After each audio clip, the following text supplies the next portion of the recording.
Welcome back to the F Word, the podcast where we dive deep into the latest trends, controversies, and stories shaping the world of cryptocurrency. I'm Indy, and today we're unraveling a fascinating yet troubling tale of the crypto universe, the rise and fall of Hawk Tauh, the pump and dump scandal that sent shockwaves across the market. We'll also discuss the potential consequences for Hayley Walsh, the so-called influencer turned entrepreneur behind the coin. Joining me today are our two esteemed guests, David Oswald, a forensic investigator, and Michael Durfy, a forensic analyst. Welcome to the show, David, Michael. Thanks, Cindy. Great to be here. Thanks for having us. This is a critical topic to unpack. So let's start at the beginning. Hawk Tauh Coin entered the crypto market with a bang. It was marketed as a revolutionary coin promising cutting-edge blockchain technology to support seamless integration across DeFi platforms. Backed by prominent endorsements and slick marketing, it quickly gained traction, especially among younger investors and first-time traders. Dave, who was the mastermind behind this coin? We're not really sure. There are a couple of people who are thought to be the mastermind behind it. But what happened is they knew that in order to get their coin out into the market, into the FF sphere, they needed to have a face to it. And they approached Hayley in order to be that person. You're basically telling me she leveraged her massive social media following to promote it. Dave, can you tell me a bit more about how influencer marketing has played a role in the crypto space recently? So it's not recent. It's always been there from the start of crypto, even when you go back and look when Bitcoin was trading for dollars for coin. You had influencers then. Mark Zuckerberg's sister was one who released a video about we're not going to sell it instead of make it. And that was all based around hold on to the coins because they're going to grow and grow in value.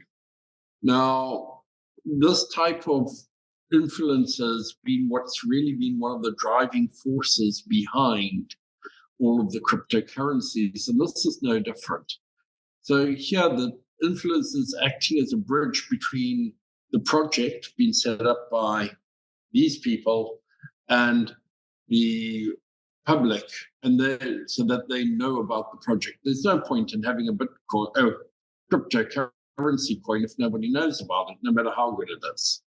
So many projects rely heavily on influencer hype rather than substance. And that's where the problems arise. And Hawk Tauh is a textbook example of this issue. Yeah, to add on to that, I'd say the lack of accountability from influencers makes the problem a lot worse. I think many don't fully understand the technicalities of what they're promoting, which makes their endorsements risky at best and fraudulent at worst. I mean, as this hype grew, so did the coin's value. And within weeks of its launch, Hawk Tauh Coin surged over 700% with eager investors piling in. But as many suspected, the bubble was just too good to be true. Michael, what are the typical signs of pump and dump schemes that investors should be aware of? Great question. So the signs include sudden, unexplained price surges, vague, overly ambitious promises, and a lack of transparency from the team or the technology behind the project. In the case of this coin, all these signs were present. And once the insiders sold off their holdings at the peak of the market, the value crashed, leaving everyday investors with nothing. So there are other red flags that were involved here. One is that Hayley had 10% of the issued number of coins. The coins were very thinly traded, and they relied heavily on aggressive marketing, both from Hayley and other formats. Genuine products don't really do that. They rather focus on building the technology first and then go on to the marketing. So Hawk Tauh, on the other hand, they just prioritized hype over substance, which is always a warning sign. The collapse of the coin has had far-reaching implications for cryptocurrency market. First, it eroded trust among retail investors, particularly those new to crypto. Many labeled this as just another example of why crypto is seen as the Wild West of finance. Dave, what do you think this means for the broader crypto ecosystem? Well, it's a wake-up call, Indianna. While it's unfortunate for those that lost money, incidents like this push the market towards greater transparency and accountability.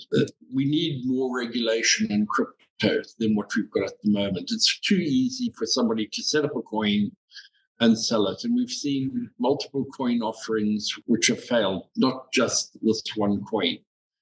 The problem with regulation is that if you over-regulate something, it can stifle innovation.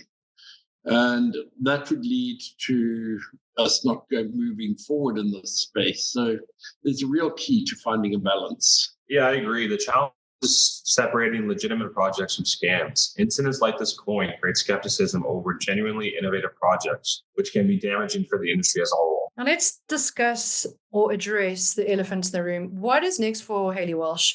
Currently, legal experts predict she may face lawsuits from disgruntled investors, possibly federal investigations. If it is proven that she intentionally misled her followers and profited from the scheme, charges such as securities fraud and conspiracy could come into play. Mike, what's your take? So I think her legal troubles are just beginning. I think the SEC has been cracking down on cases like this, especially where influencers are involved. And if they can prove that she had intent to sell the coin at a high, she'll likely face severe consequences. So just think about it. She had 10% of the issued shares that were, or the issued coins in this particular case. If those coins had reached just $10 a share, should have been made around about $50 million.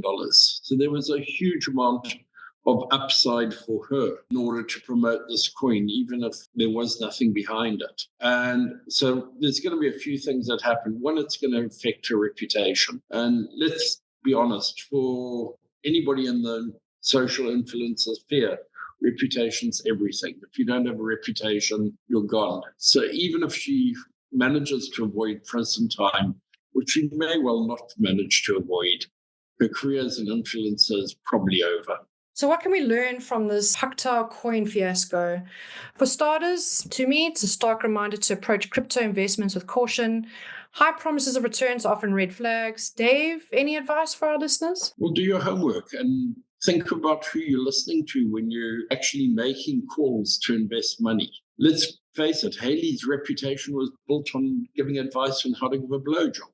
That's not exactly financial information. And so at the end of the day, look, if you're going to invest money, do your homework, look at the market, look at the fundamentals behind the project and not the hype that's been generated. Also listen to people who actually know about finances rather than people who don't actually know how to invest. I'd also add that diversification is key. I think never put all your eggs into one basket, especially in a market as volatile as crypto. I mean, that wraps up today's episode of Crypto Chronicles on the F word, and that's F for fraud. Hawk Tauh Coin may have burnt many, but it's also a wake-up call for the crypto community and beyond. A big thank you to Dave Oswald and Michael Durfy for joining us and sharing your insights. Thank you, Indianna. It's been a pleasure. And just out of interest, Hawk Tauh is still out there being traded as a coin, albeit at a much lower rate than what it originally was. As always, invest wisely, stay informed. Until next time, I'm Indianna, signing off.